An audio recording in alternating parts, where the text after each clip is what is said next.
que vulnérables, chacune à sa façon.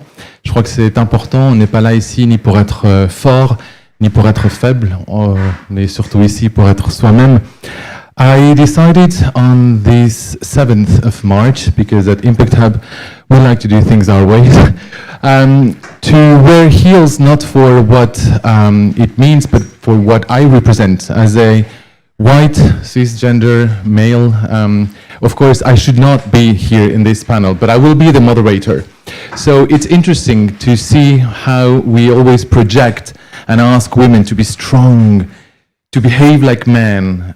We never ask men to behave more like women.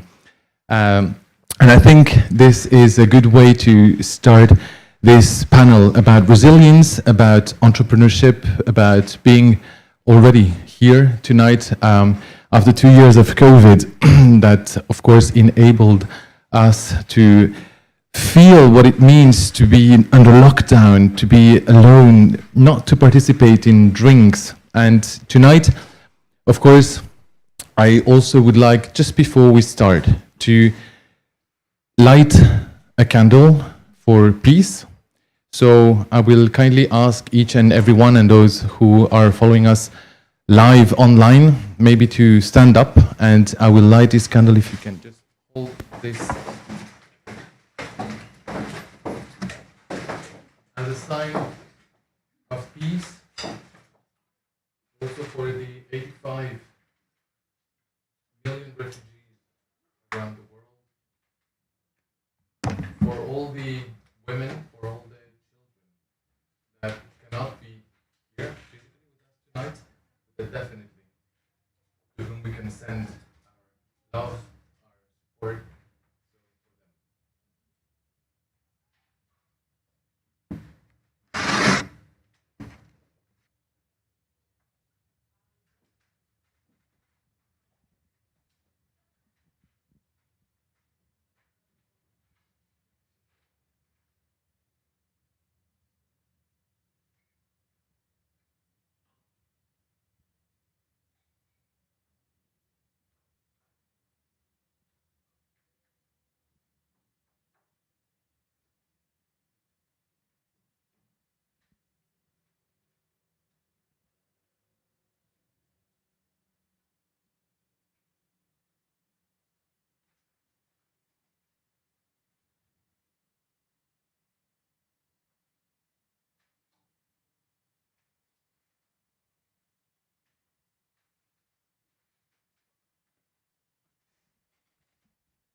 Have a seat.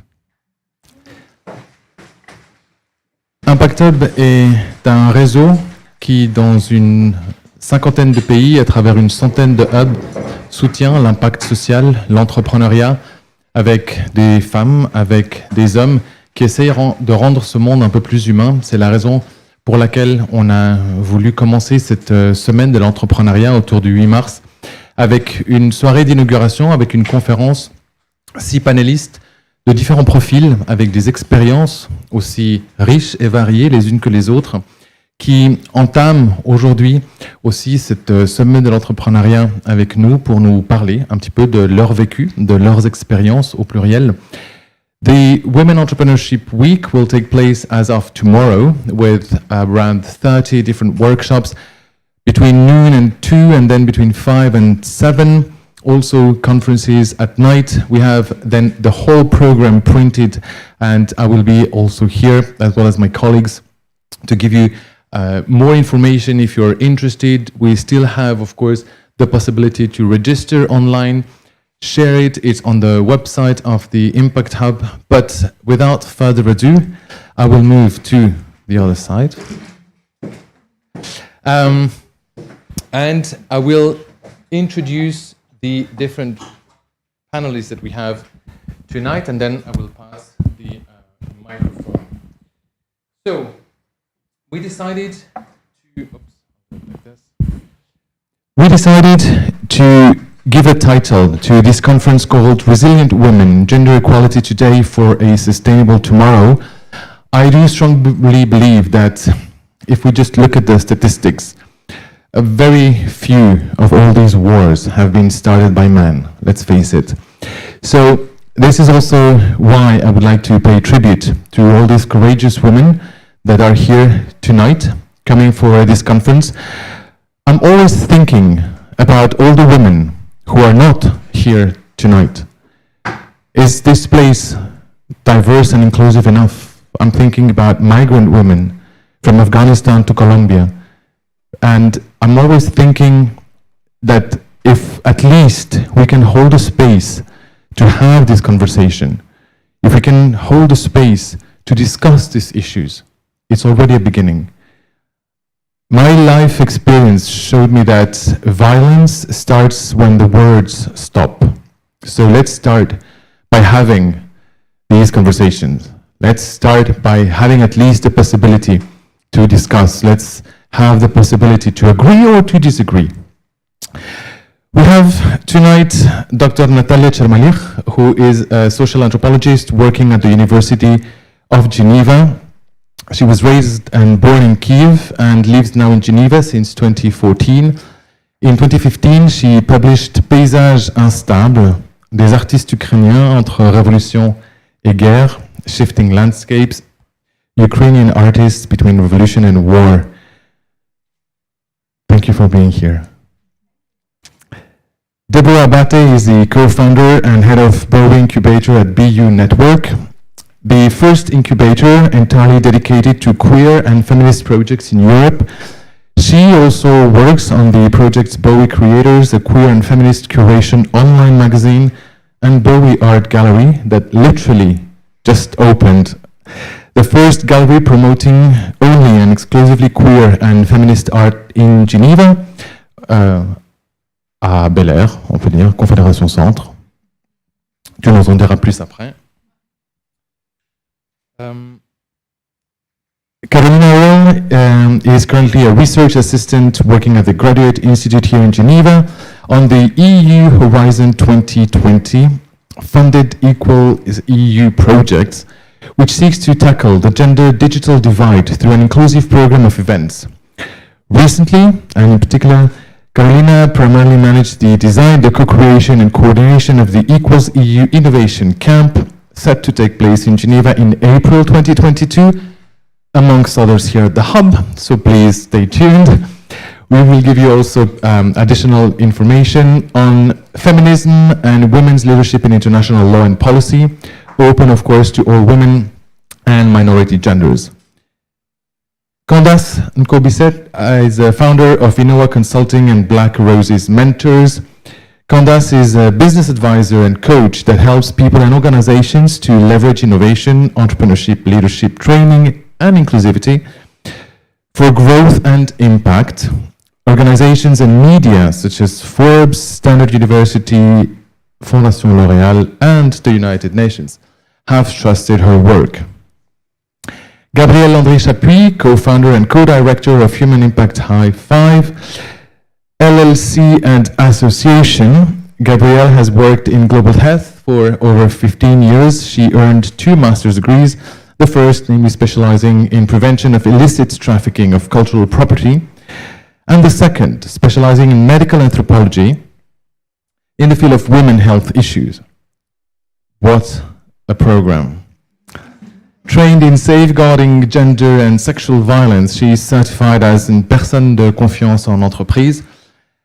And last, but of course by no means the least, Camelia Kamileva, co-director programs and administrative assistant of Geneva City's Hub, has the deep experience, not only in executive administration of non-profit organizations, but you are a lawyer specialized in Swiss law, relevant to international organizations and international public law, intergovernmental multilateral negotiations, and an extensive experience also with the Swiss Permanent Mission and Swiss government, as well as human rights. I am privileged and honored to have you here tonight, not only as panelists and some of you of my close friends, so thank you very much. I will give the microphone now to who wants to take it.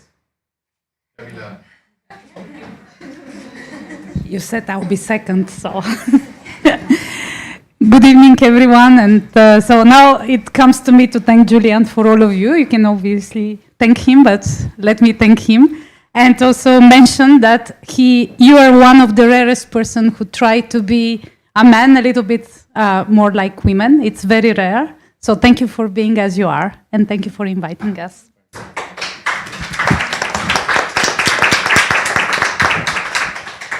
Okay, so I have so many caskets, as you say, so I will stick to the main one, which to me is one of the most interesting, is at the Geneva Cities Hub, which is an organization promoting local and regional governments' voices at the United Nations, at the global governance.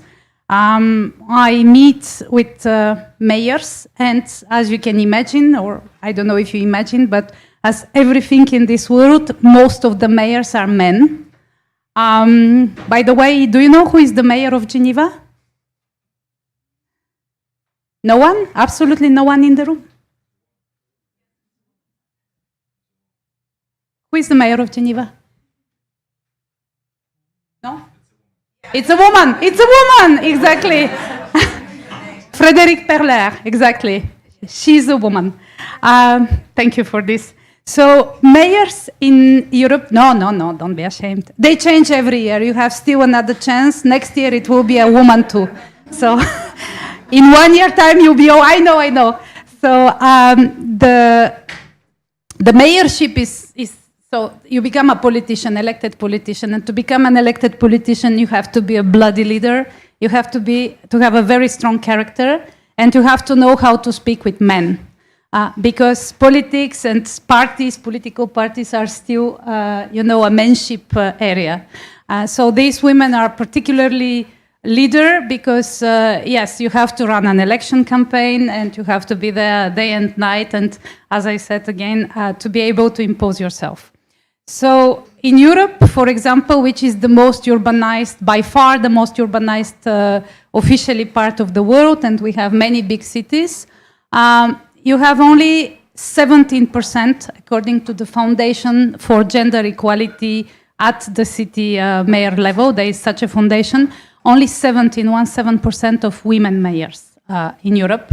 And needless to say that in other parts of the world, you have much less. So it's a very, what can I say? It's an area where as I can see you, people in the room, you can invest, you have to run for elections, like if you are in Geneva, first municipal election, be part of a party, etc. So it's a long way to become a mayor. So I completely admire these women. I wanted to tell you 3 examples because being a public speaker for many years, if you give general information and numbers, people do not retain everything. So I will tell you 3 short examples about 3 mayors, 2 from Europe and 1 from Africa, because I've chosen them completely arbitrary. There are many others, but I have chosen that ones. I'll speak in English for the 2 first one and in French for the 3rd one, as she is French mayor. So the first mayor is the mayor of Freetown, Mayor Aki Xavier, who will be actually in Geneva in 25 days exactly to attend the Forum of Mayors, which is the United Nations' first ever forum organized here in Geneva at the United Nations. So she's a mayor of Freetown, a very educated woman, obviously, like all the women mayors have to be much more educated than men, that's to become mayors. And she had the brilliant idea, so as you know, Freetown is capital of one of the poorest countries in the world. So she had the brilliant idea to just accept to speak openly about the condition, of her mayorship, about Freetown, about her people. And so she started to win quite a lot of international prizes. She won the Bloomberg Award. And actually, she doubled or tripled the budget of Freetown, again, which is very modest, by her own investment and participation as speaker. She's a very charismatic speaker, mayor of Freetown. If you think about her, you can see her on YouTube. Or if you want to go to the United Nations and have a badge as visitor, you can see her speaking at the United Nations in 25 days, Mayor Aki Xavier from Freetown. The second mayor I wanted to speak is super different, and I've learned about her by the Swiss journal Le Temps, actually Geneva journal. This is Natalia Balazinovic, who is Ukrainian. She is a mayor of a small town situated 35 kilometers southern from Kiev. Ordinary woman running a town of 50,000 inhabitants. And she was just an ordinary mayor until 24th of February. And then she became a mayor of a city in war, against her willingness, as you can imagine, because this city is having a military airport. So the title of the article in the journal Le Temps last week, in French obviously, is Sous les bombes, les ruines de Vassilkiv. Vassilkiv, Kiev is Kiev, so Vassilkiv is probably just to say that this is suburb of Kiev, and her name is Natalia Balazinovic. So if you want to consult the article, please do. The third one I wanted to speak about is not Anne Hidalgo, don't worry. Ça, c'est la maire de Paris, la plus célèbre en ce moment, parce que elle est, donc, comme vous savez, candidate pour la présidence française. Madame Hidalgo, je ne vais pas oser parler d'elle. Je vais parler d'une mairesse, donc juste pour que vous sachiez, pour les francophones, on dit en Suisse mairesse, on ne dit pas maire, mairesse. Mairesse d'une petite ville juste à côté de Genève, je ne vais pas dire le nom. Elle était assistante du maire précédent. Et pendant qu'elle était assistante du maire précédent, tous les politiciens étaient des hommes. Et donc, les femmes qui étaient assistants et quand même politiciennes, ils ont créé un manifeste des potiches. Donc, les femmes potiches, elles-mêmes, elles s'appelaient comme ça, parce qu'elles disaient, on est là pour servir les hommes. Et quand le maire de cette petite ville a quitté sa fonction, et elle était son adjointe, elle n'osait pas se présenter parce qu'elle est une infirmière, elle se disait qu'est-ce que je vais faire moi dans la politique, comment je vais gérer. Le maire, qui était un homme et qui la respectait beaucoup, qui est sorti de ses fonctions, elle a dit « Hé, la potiche, tu peux venir ici, j'aimerais que tu te présentes pour devenir maire de cette ville. » Et elle a dit « Pourquoi pas ?» Elle s'est présentée et voilà, elle est devenue maire. Et depuis là, la ville progresse beaucoup, notamment avec la distribution des serviettes hygiéniques gratuites pour les filles et plein d'autres améliorations. Et puis on sent qu'il y a une maire qui est femme. Voilà, c'est mes 3 exemples. J'ai été trop longue, certainement pour toi, mais merci beaucoup pour la parole. Merci beaucoup, Camélia. Je vais peut-être donner la parole à Déborah, parce que s'il y a un domaine aussi peut-être à l'opposé où on a tendance à penser que peut-être les femmes, elles sont toujours un peu artistes, elles ont un peu un hobby. Mais en fait, on voit bien, c'est comme dans la cuisine, les grands cuisiniers sont toujours des hommes, alors que les femmes cuisinent au quotidien. Donc si tu peux juste vous faire passer le micro. Qu'en est-il du projet Bowie et pourquoi cette galerie en ville de Genève ? Merci. Déjà, merci de m'avoir invité. Merci beaucoup pour tout ce que tu as dit et m'avoir fait découvrir ces 3 mairesses. Trop bien. Donc moi, je m'occupe en tant que responsable de Bowie Incubator. C'est un programme d'incubation qui accompagne des personnes queer et ou féministes qui ont des projets queer et ou féministes. Et justement, l'idée, c'est de permettre de donner les outils à des personnes qui n'ont pas forcément accès à autant d'opportunités ou souvent c'est des projets en fait qui sont comme ils sont à l'intersection entre des projets entrepreneuriaux et des projets à impact social. On a la peine à trouver des accompagnements adéquats en fait, parce que quand on se dirige vers des accompagnements type start-up et entrepreneuriat, souvent on dit oui mais bon les féminismes, les personnes LGBT ça va maintenant, ça s'améliore et tout, alors que non. Enfin il y a des améliorations, mais on est très loin d'être arrivé au bout des luttes. Et donc du coup c'est l'incubateur qui permet en fait de donner une place aux personnes qui veulent développer des projets qui permettent un peu de de rendre réel en fait des initiatives ou d'aller plus loin dans des initiatives qui permettent de rendre le monde plus équitable et puis d'avancer sur ces thématiques. Et oui, et aussi surtout parce que souvent, dans des accompagnements typiques, on aura plus facilement tendance à accompagner des projets qui rentrent dans les cadres.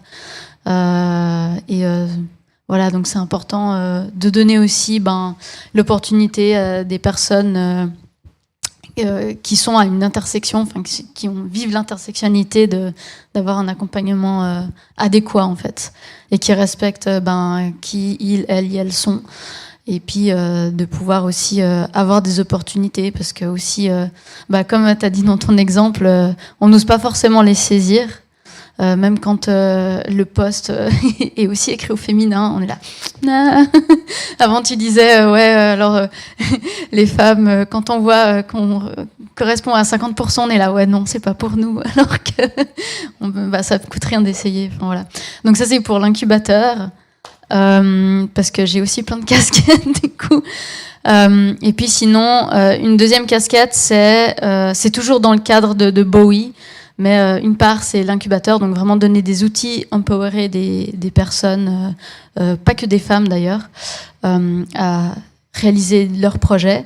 La deuxième facette de Bowie, c'est une plateforme de curation où en fait on met en avant des creators de partout dans le monde, que ce soit sur les thématiques de la musique, des films, courts ou longs métrages, que ce soit en lien avec la fashion, l'art, mais aussi des choses plus en lien avec les communautés queer par exemple. Et on fait attention en fait de montrer que il y a énormément en fait. On a commencé la curation en 2020 et en fait on se disait on voulait publier un creators par jour. Et au début du projet, on était là, est-ce qu'on arrivera à tenir longtemps à ce rythme ? Et en fait, en cherchant, là, on a encore des projets à présenter pour je ne sais pas combien d'années, tellement qu'en fait, c'est infini, en fait, le nombre de personnes qui montent des projets incroyablement inspirants et cool. Et c'est juste qu'on ne les voit pas, quoi. On n'a pas accès à ça. Et on voit pas qu'il y a énormément de personnes, dont des femmes formidables, qui changent le monde en fait.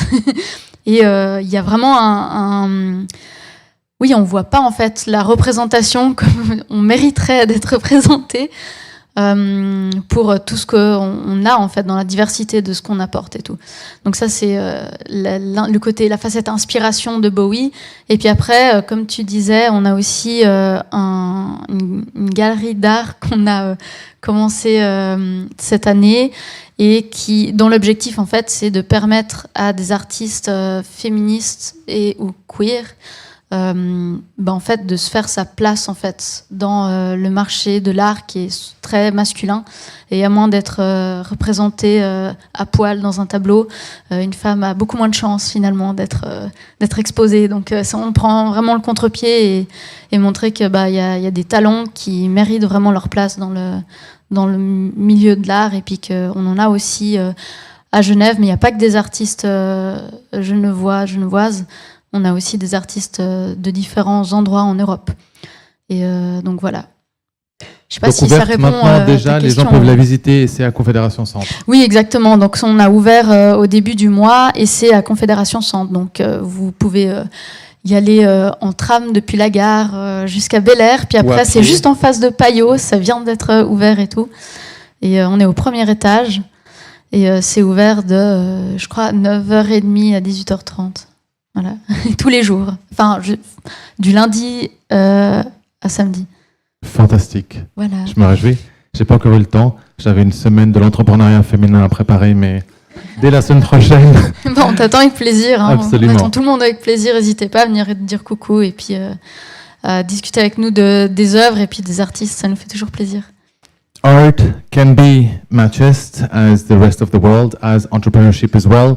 We tend to think that academia is definitely a place where women, with their brilliant minds, can have that space open.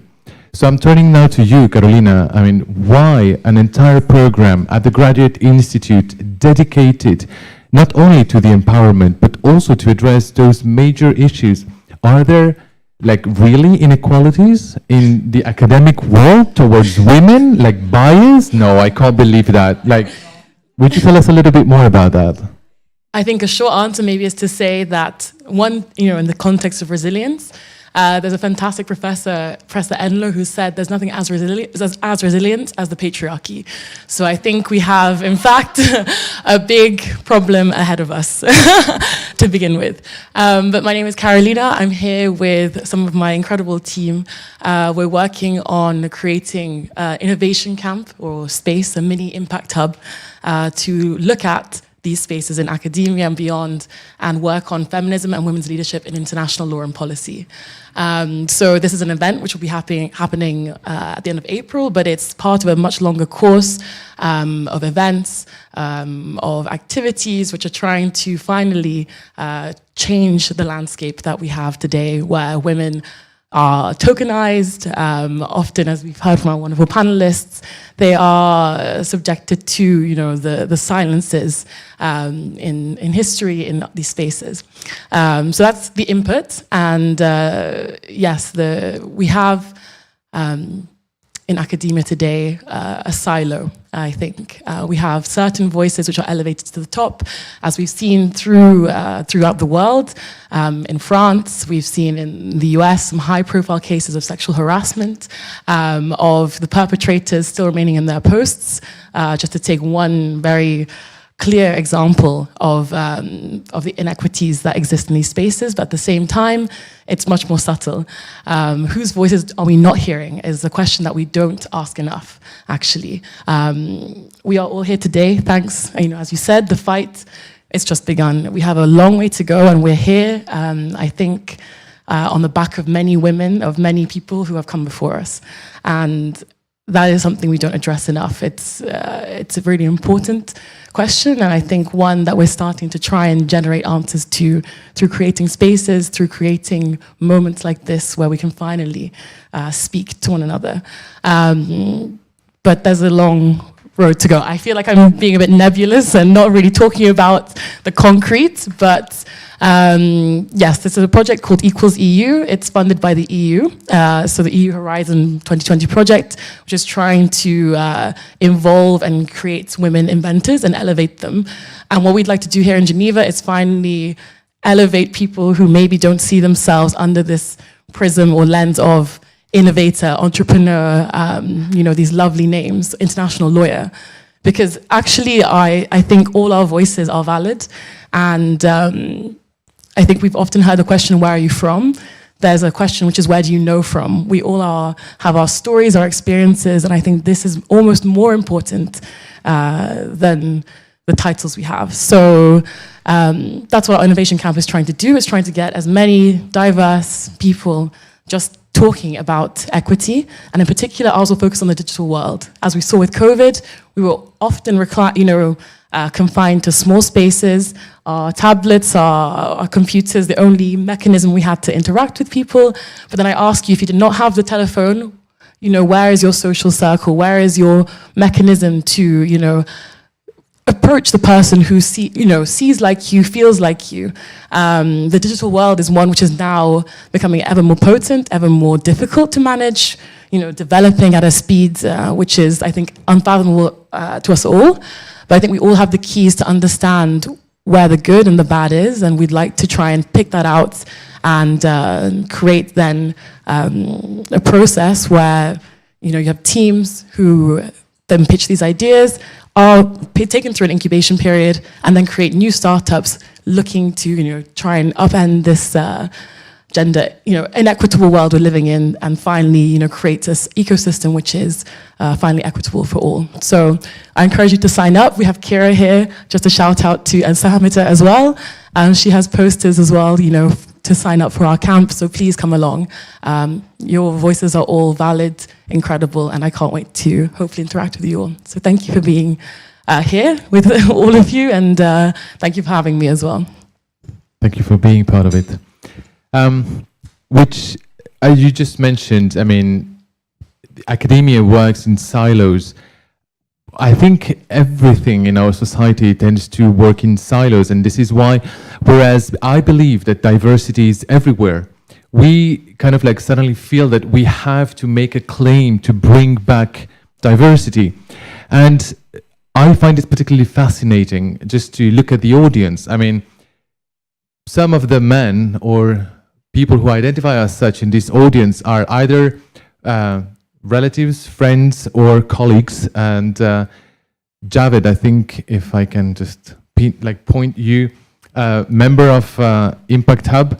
And it's quite interesting to see that whenever we organize events with and by women, men kind of like don't really feel concerned. I mean, usually when we do talks here at Impact Hub, it's 85% of men in the audience. And now, for the very first time in a very long time, we've got like 95% of women in the audience, which I think is remarkable. And at the same time, it's so sad. Because where are the men when we are having this conversation? Gabrielle, maybe you have an insight. And I will hand you over. Okay. Oh gosh, insight into that question. Well, perhaps I could just start with kind of explaining why I do what I do, and part of that will touch base on the question that you just asked. But just in a nutshell, for me, it's, we often put the onus on women for many of the inequities that we see in the workplace, notably, which is kind of my area of focus, but of course in policy spheres, in global health, and in development and migration.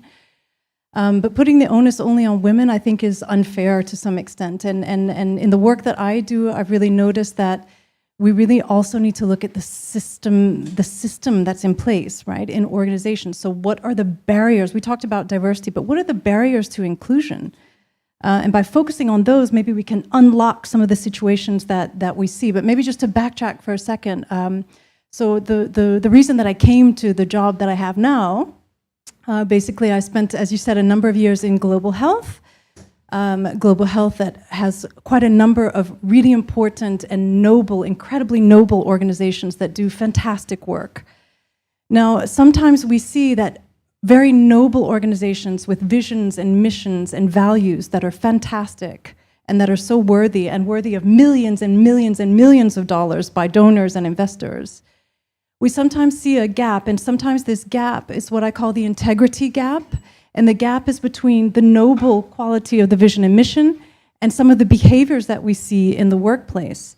And for some reason, after so many years, not to say that there were any, sort of bad people, it's not really about that. That's not the point I'm trying to make. I think that when organizations and people and human beings face challenges, change, trauma, difficulties, that we often go to the default, right?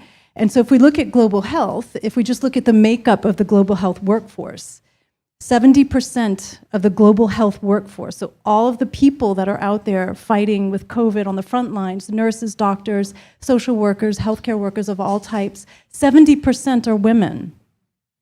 And Women in Global Health, which is an organization the Swiss chapter is also hosted, I'm honored to host its incubating phase within High Five in the association, has really been looking at these numbers, and they're not really changing. And they looked at who's making decisions in global health, who are the leaders. And it's about 20 to 25% of women. So 70% make up the global health workforce, and only 20 to 25%. And we talk about the default. So when do we go to default? We go to default when we're faced with stress or trauma or change or difficulties, big, massive, like COVID. Let's just look at COVID. So if we know that 70% of the global health workforce are women, 20 to 25% are women that are making decisions in those things. And then we look at what happened with COVID. So a recent study came out that looked at what is the gender parity of the expert panels across 115 expert panels around the world that were dealing with COVID. Only 3.5% of them actually had gender parity. And so here, what is that the default? Or have we been pushing so hard just to get to 20 to 25% of women who are taking decisions in global health? And when we have a crisis, we default to only 3.5% of those expert panels that had gender parity. 85% of them were majority men. And I experienced this firsthand in working with an organization that was really key in the battle against COVID-19, working in the sector of research and development. And I saw it actually happening, the default. It was a small group of men that were really taking the key decisions. And we really had to work at it to get some change. And so I think it's really important that we think about how is it that we go to that default each time. And it happens in all the crises that we see. And so how do we combat that? So how do we combat the unconscious bias? When we look at the gender pay gap here in Switzerland, it hasn't really evolved much. When you look at the average, it's hovering around 20%, and it's not changing. And part of that we can explain, part of it will just vanish as generations go on, but part of that is unexplained. And this is where we have unconscious bias that we need to combat it, not with one training session on unconscious bias in the workplace. It's more about looking at the systems, and the systems have so many opportunities, and that's where it's that in that gap right there that Human Impact 5 really likes to try and function and to get some process in the structure. We talk about organizational culture, but behind the culture there's a structure, there are processes. And here it's not about the policies, because all organizations that I've been involved with, they all have really solid policies. They look fantastic. Donors, for example, in the global health field, started really pushing for safeguarding policies, for sexual harassment policies, for gender equality policies. And so you can still get all those things done and still not really have change on the inside. And so it's in those moments of the employment life cycle that we need to start digging in. And so that's what I love to do. I love to dig in and say, how can we, without any huge means and a big budget, how can we actually make those changes in reality? And there are hundreds of them.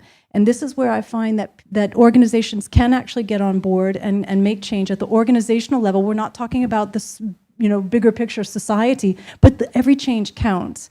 And so organizations can do a lot to actually restructure and rechange that default by practices that diminish the unconscious bias in the hiring process, that diminish it in the promotions and the evaluation process. There's a lot of research behind all of this today. And so there are many ways that we can actually train people and put in processes that actually kind of make us avoid going to default and avoid going to unconscious bias. And that's where the inequalities are happening. So maybe I also went off on a tangent, but that's kind of what came to mind. And so why are we so many men today? I don't know, maybe some people in the audience can answer. What I do find is that in going into organizations at first, because my first inspiration was Me Too and Aid Too, right? And so I started talking about gender. And of course, as you said, we're not perfect. I made a lot of mistakes and learned from my own. And so a lot of what I think that was, going in just about gender alone, makes it a difficult sell.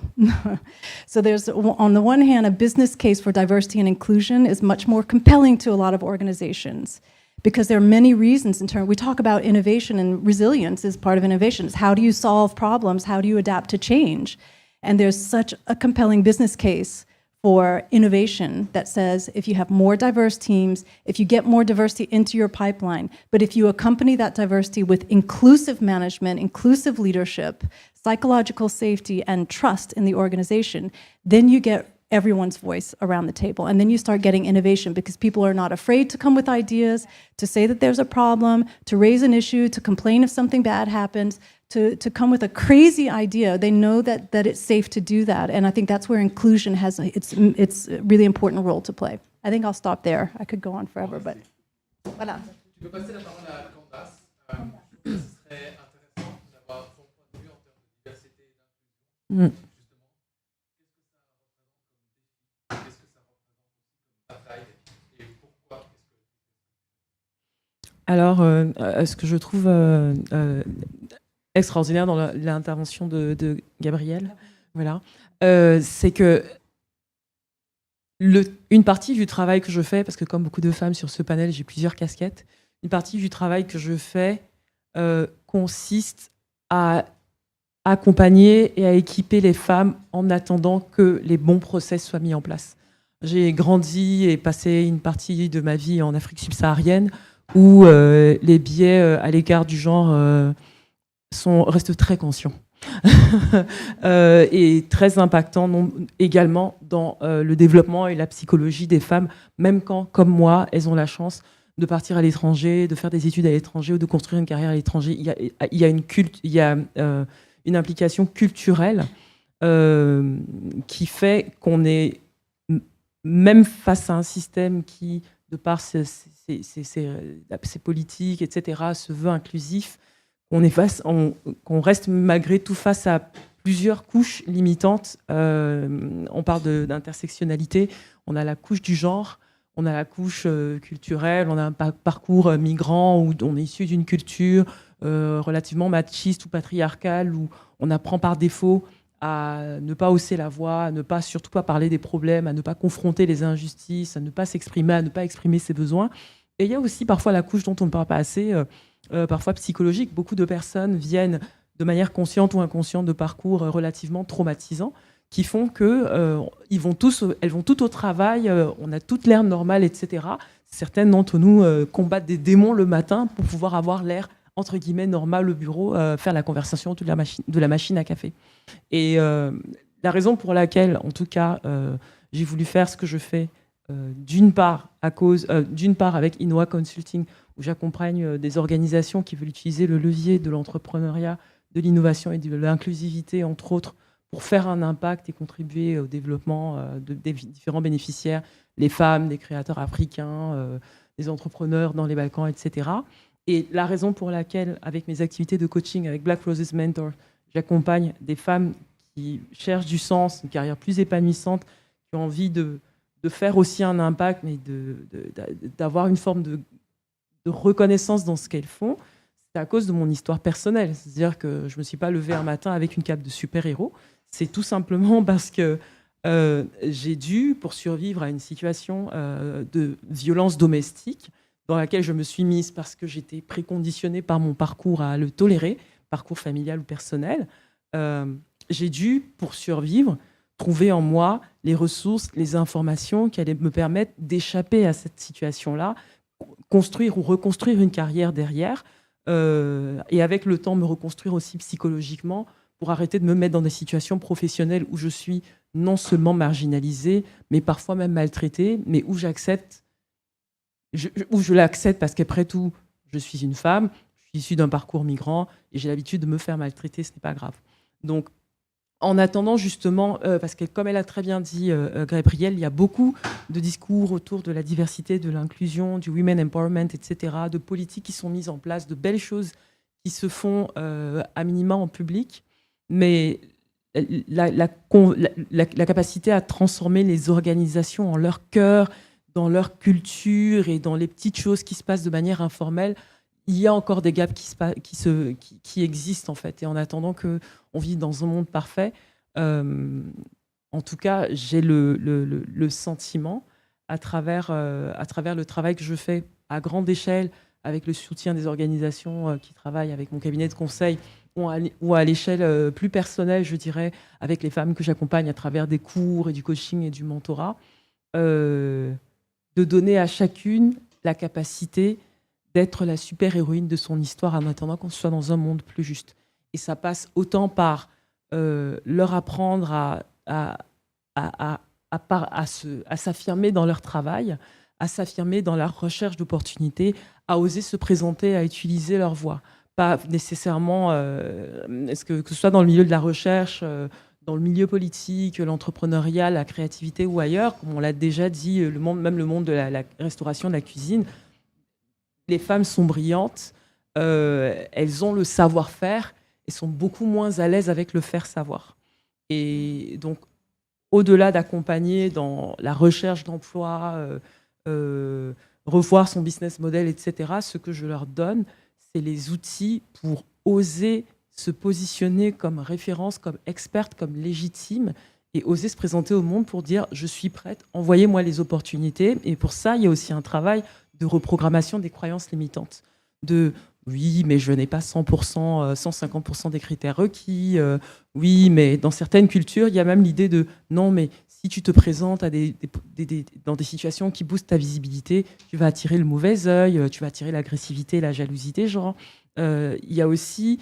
Et pour moi, il y a l'importance de soutenir ces femmes-là, mais il y a aussi, en essayant de leur faire devenir les super-héros de leur propre vie, c'est indirectement de les transformer en les super-héroïnes d'un public beaucoup plus large. C'est-à-dire qu'on s'habitue avoir des femmes dans des positions de management, de leadership, dans des situations charismatiques, afin que les gens puissent se dire ce n'est pas juste normal, mais c'est extrêmement bénéfique d'avoir une femme dans des positions de leadership, que les petites filles, quels que soient les pays d'où elles viennent, développées ou sous-développées, puissent inconsciemment y aspirer, et que parce qu'on s'habitue à avoir des femmes dans des positions de leadership, on a des femmes dans des positions de prise de décision dans des secteurs politiques qui vont pouvoir décider, par exemple, de résoudre des conflits transfrontaliers autrement qu'en bombardant des pays, par exemple. Personnellement, en tant qu'ancienne dirigeante d'entreprise, je suis toujours dirigeante d'entreprise, mais avant je l'étais en tant que salariée d'ailleurs. Voilà.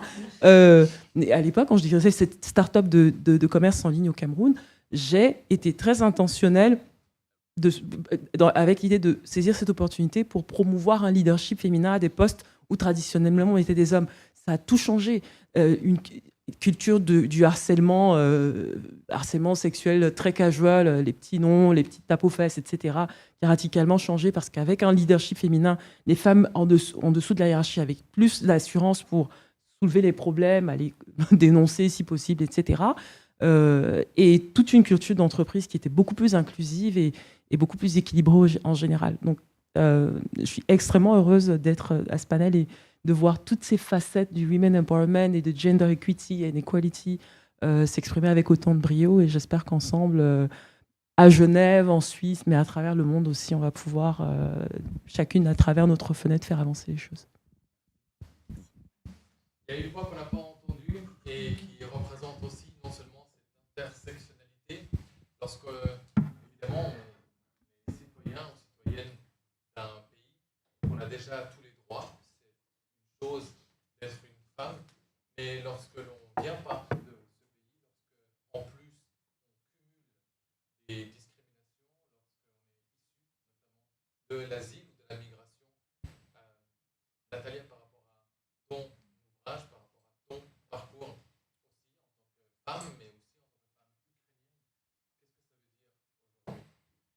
Merci beaucoup de m'avoir invité aujourd'hui. Effectivement, bon, comme je suis ici pas en tant qu'anthropologue, enseignante ou docteur en sciences sociales, mais plutôt en tant qu'ukrainienne, je vais prendre la parole en tant que femme ukrainienne ordinaire. Évidemment, toutes les femmes ukrainiennes aujourd'hui sont en train de vivre les pires moments de notre existence. On ne savait jamais, on ne pensait jamais qu'une chose pareille pouvait nous arriver. Et au début de cette soirée, Julien a dit que effectivement les conflits militaires dans le monde entier sont gérés, initiés plutôt par les hommes. Mais ce qui est important de souligner, c'est que malgré le fait qu'ils sont initiés par les hommes, ils sont vécus et gérés par les femmes en fait. Et c'est ce qui est en train de se passer en Ukraine en ce moment. Donc ma pensée va vers toutes ces femmes qui, par leur résilience, leur capacité, manière d'agir, leur agency, comme on dit en sciences sociales et en anglais, sont capables de pour le moment faire face à cette semaine, même plus, maintenant 10 jours de conflits armés que nous sommes en train de vivre sur notre territoire. Pour moi, personnellement, en tant que militante féministe ukrainienne et aussi arrivée ici en Suisse, je me suis immédiatement engagée en tant que militante pro-réfugiés et j'ai découvert ici la duplicité, l'horreur de la politique d'asile suisse qui est vraiment un bafouement des droits humains.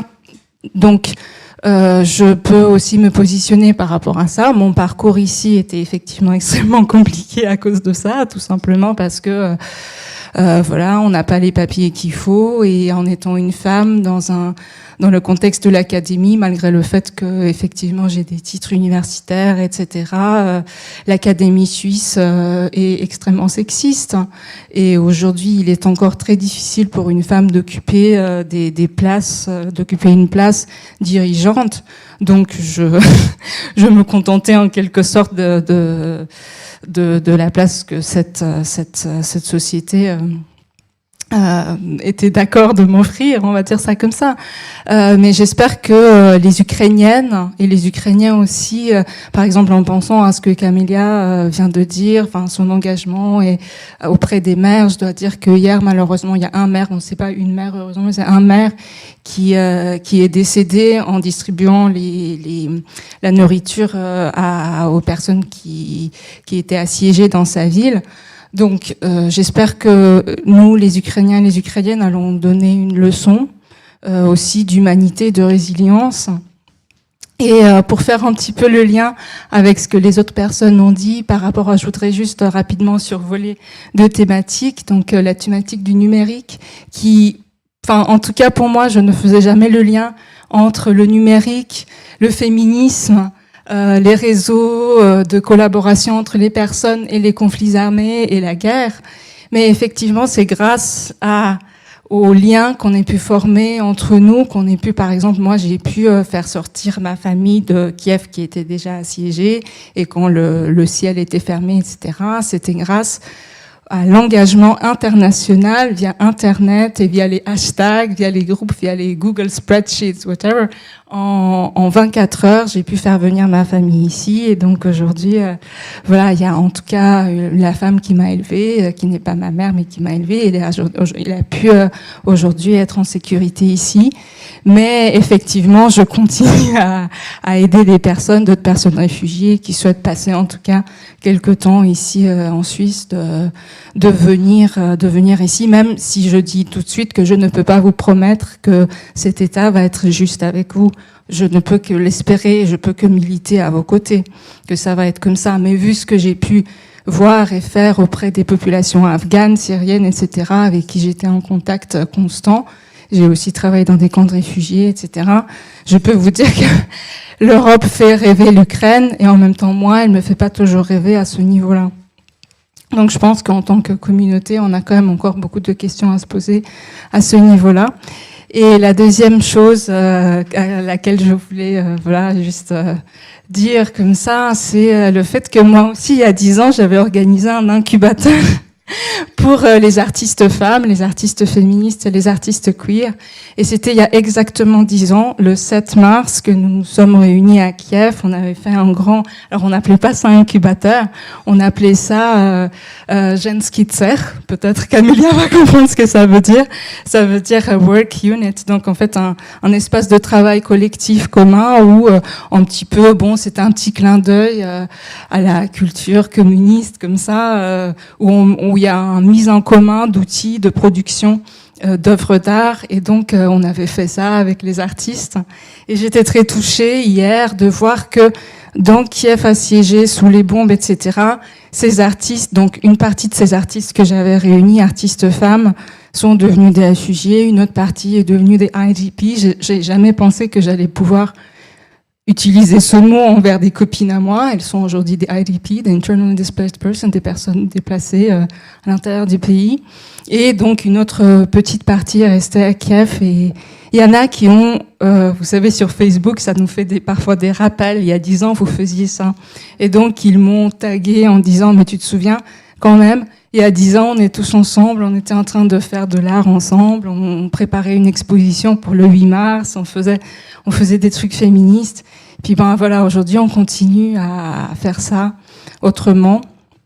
Je voudrais aussi parler rapidement des jeunes mamans, des mamans qui viennent d'accoucher dans les sous-sols, dont par exemple deux de mes étudiantes, on a accouché une petite fille, un petit garçon, le même jour, toutes les deux, sans anesthésie, sans rien, sous un bombardement. Et puis après, encore une fois, grâce à leur famille, grâce aux femmes, parce que les hommes sont déjà mobilisés, ils ont pu partir, prendre la voiture, etc., et partir avec un bébé de 2 jours pour pouvoir, voilà, et tout ça aussi grâce à la mobilisation, en fait, majoritairement de femmes, parce que les hommes ont pris les armes, etc. Mais il faut quand même dire qu'il y a 17% de femmes qui sont engagées dans l'armée, dans les milices de protection de leur ville en ce moment.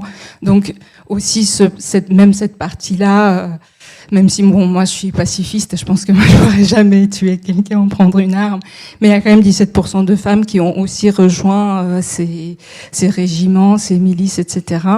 Donc voilà, une pensée aussi pour ces femmes. Et puis pour finir, je voulais dire que la Cour pénale internationale s'est autosaisie pour investiguer, mener l'instruction des crimes contre l'humanité que la Russie de Poutine, pas la Russie, la Russie de personnes pro-démocratiques, mais la Russie de Poutine est en train de commettre sur le sol ukrainien. Aujourd'hui, il y a eu les premières assises de la Cour pénale internationale et l'Ukraine a été représentée par 2 femmes. Donc, les femmes juristes internationales ont aussi leur voix à dire, à s'affirmer dans ce contexte de la justice internationale. Donc voilà, merci à elle et j'espère que ce procès, pour une fois, un de ces nombreux procès qui ont été ouverts contre la Russie, que celui-ci aboutira. Voilà, je voudrais terminer là-dessus. Merci. Merci beaucoup. I would like to, first of all, make a round of applause for these incredibly courageous, amazing women.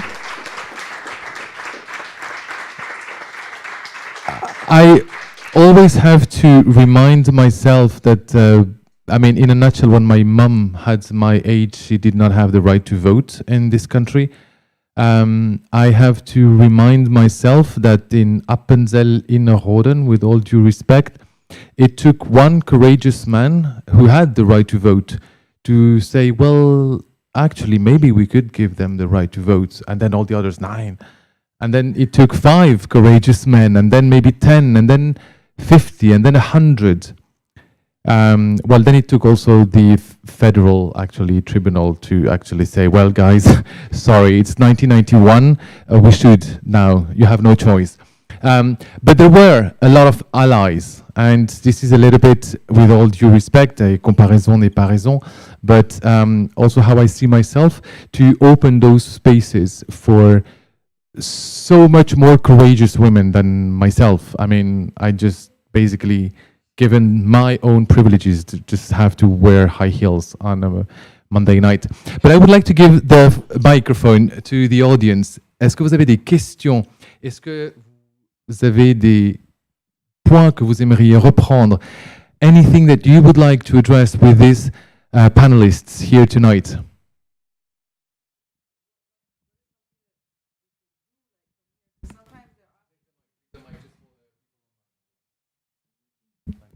No, just sometimes there are things that we can do and we're not aware of them. That's all. Just in all cases, you know, apart from radical kindness and living in gratitude governed by joy. And I believe that we have powers of healing. So if we really actually smile through our hearts and every breath we take is conscious and aware, we can in a distance as well, at a distance, but perhaps there's something we are unaware of and we can add to that.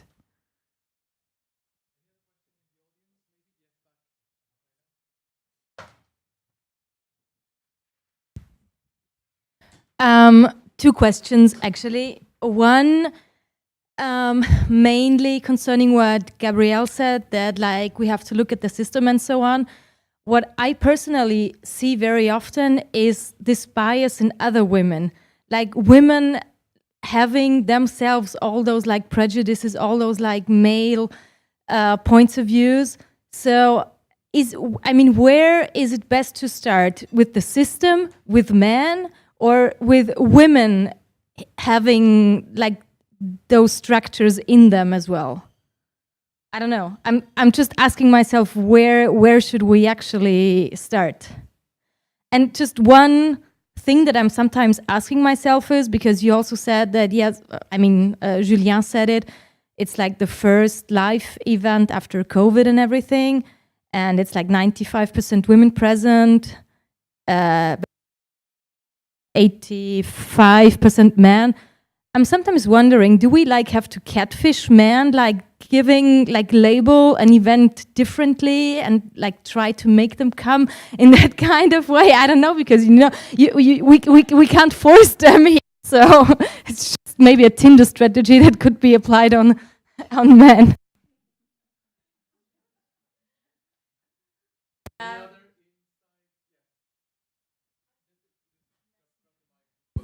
I'd like to ask a question, Julien. You mentioned the fact that we also need male champions.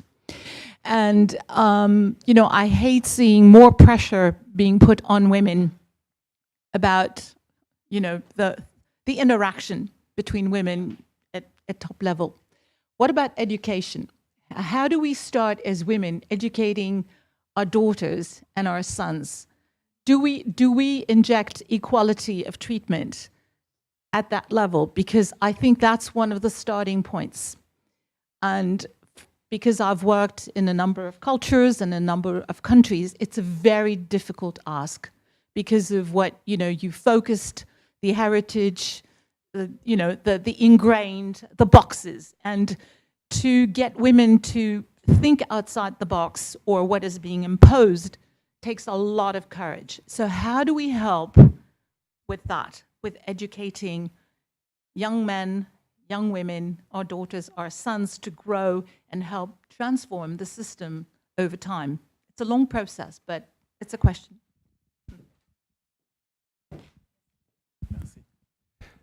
Just to that, one of the quotes I love the most is from feminist activist Gloria Steinem, who said, "I am glad that we started educating our daughters more like our boys, but I will never stop and it will never work until we educate our sons more like our daughters." Yes, maybe about the most recent question about boys' education.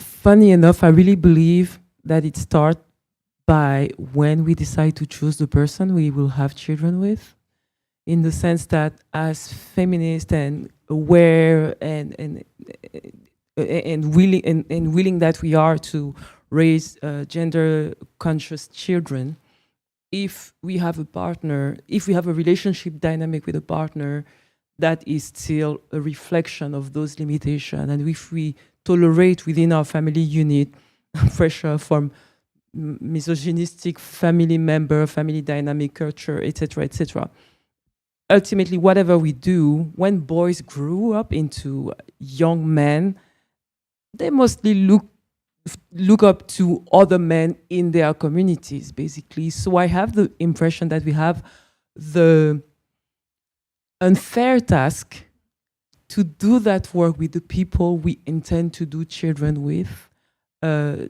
as much as possible, while having to, you know, navigate the difficulties and challenges of the relationship in itself, but still being aware of that and be sure that we can be allies working together as a team to raise children that believe in those values. When I really believe that change, impacting the world starts at home, and the home starts in a romantic relationship, basically. So that's my point about it. Thank you so much. I think in maybe part answer to all your questions, I think of a quote by a poet called Shivani Ramlakhan, and they said that we are all standing on the fertile graves of millions. And I think it's quite a powerful quote because I think it reminds us, I think as Kandan said, that some people are not born into the world with a choice. Some people are not born into the world thinking, how do we switch the system? They are affronted with the system when it does not work for them. And I think when we see, you know, the small nebulous bottom of the pyramid, you know, implicit kind of foundations on which gender inequity is born out of, you know, the snide remarks which then escalate into the violence, into war, if we can say this. I think we have to remind ourselves that there are people who have been fighting that war since the beginning, since day one, because they have not had a choice.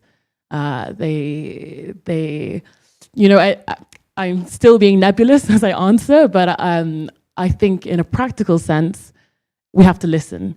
There are people who have done the work every single day of their lives, and it's up to us, women, male, however we identify, to elevate and to listen. So thank you, Julian, for bringing this space together, because it's true that it's important and it's not a given, actually. So in a very practical sense, you know, beyond the personal is political, the political is personal, which is absolutely true, and I agree. This is the only way the system can change from a very implicit to an explicit place, and it all has to work in tandem.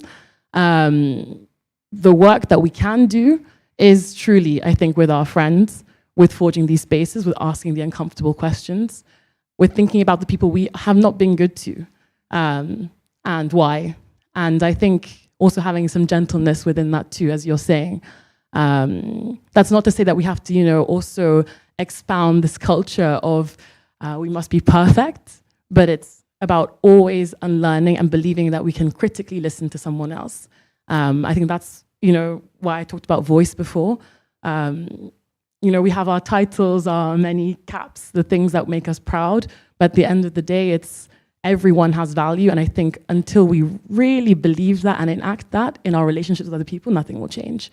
The system is a strong one, it's a resilient one, and I think it's only through these very small actions, as much as the big ones, that we can start to alter it. And then there's the question of capital, unfortunately.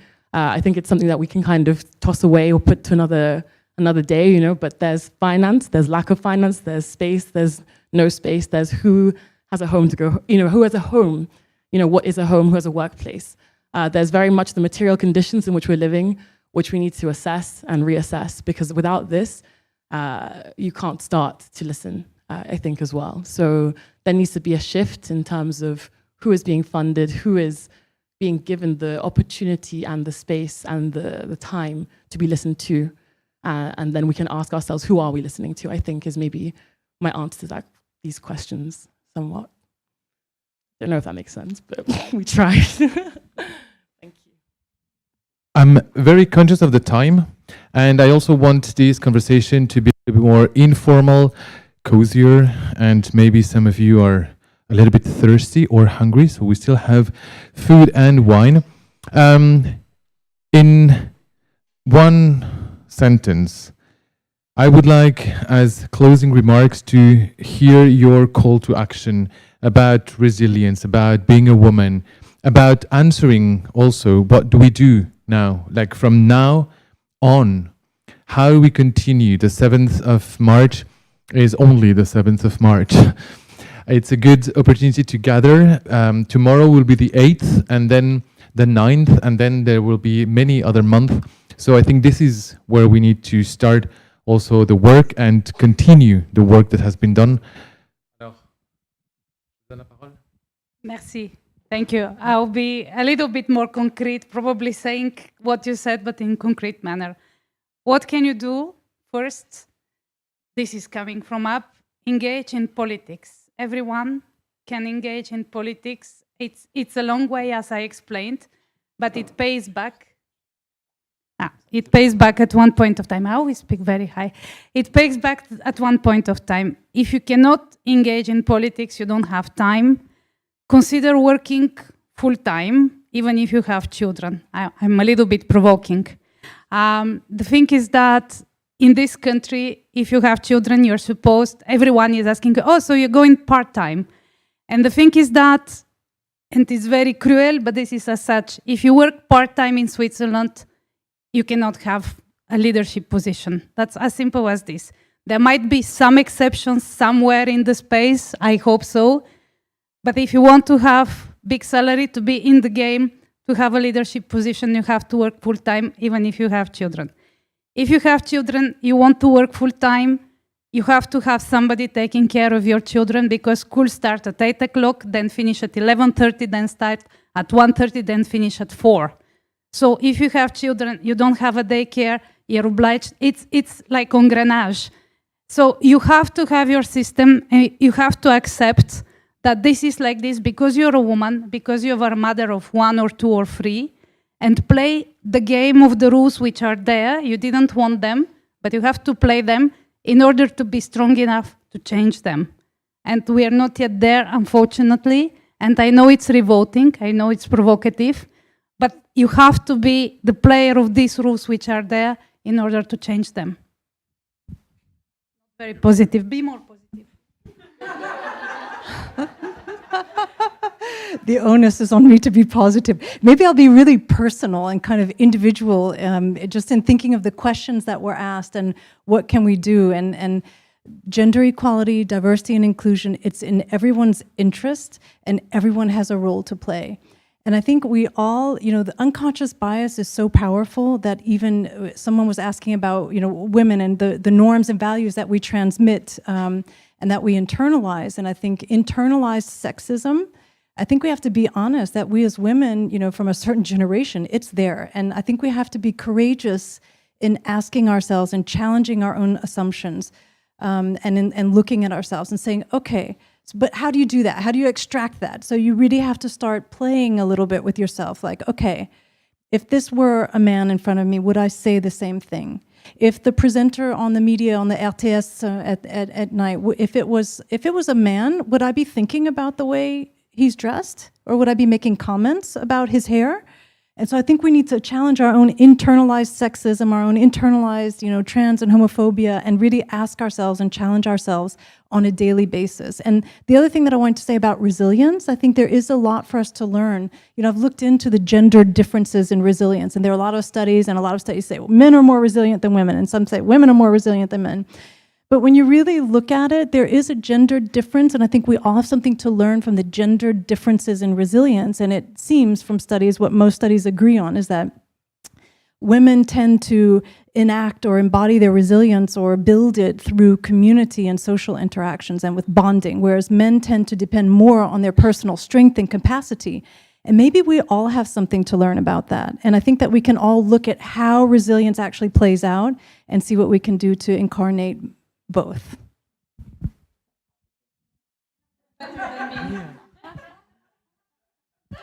And building up on Gabrielle once again, on what she said, it's invest in yourself and invest in the people you care about. Invest in challenging your mind and challenging and developing your mindset in order to know yourself better, to expand your own capacity and be able to go beyond what you thought was possible for you or for the people you love, but also invest in transforming your surroundings, basically, because what we think we can do is also a result of our surrounding, and that's where the power of community comes to place. That's where the power of spaces like Impact Hub comes to place.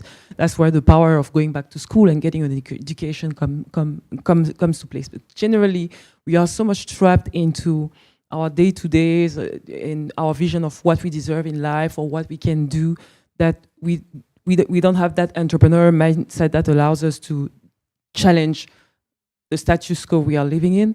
And if by going back to your homes tonight, you can think about, in what way can I transform my life or the life of my children or my best friend or my students, their mindset, their surrounding, and expose them to something or give them a training, coaching, a book that can change their world. You have no idea what it could turn into 5 or 10 years down the line. At least it was my story, and I'm here to tell you that it's possible even if you don't have a lot of means.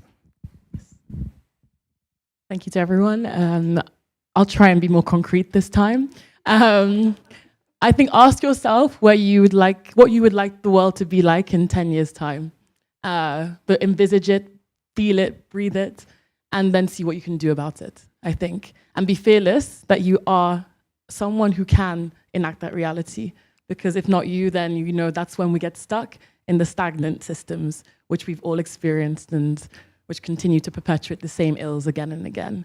I guess my second call to action is to come and join us in April, partly here at the Impact Hub, to have your voices heard, and I think to hopefully hear the voices and do the listening with some incredible people around you as well. So thank you again for this opportunity. And you have. Well, thank you. So I think my call for action would be stand up for injustice. And I mean, each time when something that you find unjust, it's happening to another woman, think about the feminist solidarity, think about the Ace of March, and just stand up and say, if you want to fire her, fire me with her, please do this. And then you will see how differently the powerful man will act. And I cannot say that I witnessed so much of this solidarity, feminist solidarity in this country in particular. But this is something what I always try to do, even with my Swiss counterparts. So I was saying, I don't have the right papers. I can be deported tomorrow if I lose this job. But I'm not afraid of losing this job because you are now discriminating this poor Swiss woman who is younger than myself. So please, if you can do something for people who are maybe weaker than you in this society, please do. Please don't forget about them. So this is what I think. Wow, it will be difficult to say something, but what I can add to what you already said is that often we tend to diminish what we think we're capable of, and we don't try the thing that we have in mind. So something that I do on myself to fight this like imposter syndrome is to try to invoke my best friend and engage a discussion. What if it was my best friend that I found like the most intelligent and awesome person in the world would want to do something, and if this person would want to do this thing, what would I advise them to do? And we tend to be more kind to our friends and relatives than we're kind to ourselves. So it's really a good thing to like try to fight this bias we have against ourselves. And also another thing that join what you already said is, for me, what was really helpful also to like acknowledge this vulnerability, but also this resilience I have, is to learn how to multiply and diversify the role models and the people I can be inspired of. And I think it's really important because if you don't if you don't know where to search, you tend to have always the same role model and always the same figures that pop out. And so, it's hard to dare to do crazy new things if you don't fit with the mainstream attente. Expectation, thank you. Society, so yeah. My call to action to all of you here and to all of you online is to come and join us to continue these conversations throughout this week. We have all these workshops waiting for you to raise your voices. Rejoignez-nous, venez participer à ces différents ateliers qui vont avoir lieu maintenant. Toi, tu voulais prendre la parole? Non? Un instant, ça me laisse parfaitement 1 minute pour aller encore faire juste quelque chose. Je te donne le micro. Acknowledge you all and take action on what you're saying. Thank you, Carolina. In 10 years' time, this is what I see. If we can all uncross our legs for a moment and take a deep breath. We're going to just relax our shoulders, and we're going to put a small smile on our faces. Perhaps we close our eyes, and this is an action of collective action of intelligence with our bodies. And just smile, really smile with our hearts. If you can do it, it actually tickles. And we breathe, and with the intention of the momentum of this energy, this vibration that rises. Here at Impact Hub. So it can then go all around the planet, but we're gonna. Can you feel it? You really smile in your heart. It's like the muscle of your heart. And oxygenize, and together just that breath of joy and kindness and gratitude and boldness.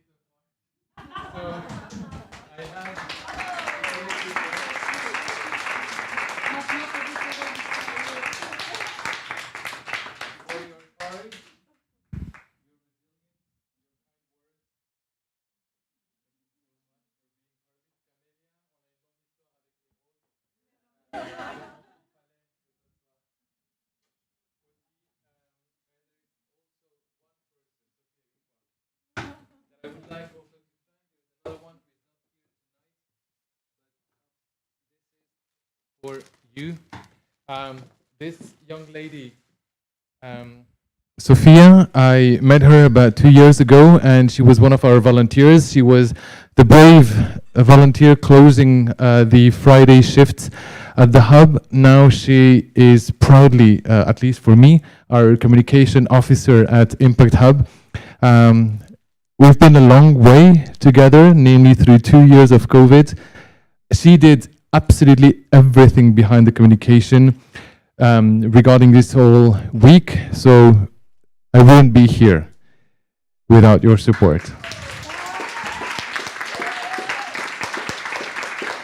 And I don't know where Joanna is hiding. She probably went home, but the other one is for Joanna. Joanna, si tu nous regardes, ça c'est pour toi, je te la donnerai demain. Thank you very much. Merci à toutes les personnes qui nous ont suivis en live. Je pense qu'on peut éteindre maintenant la caméra et venir se restaurer. Merci à chacune.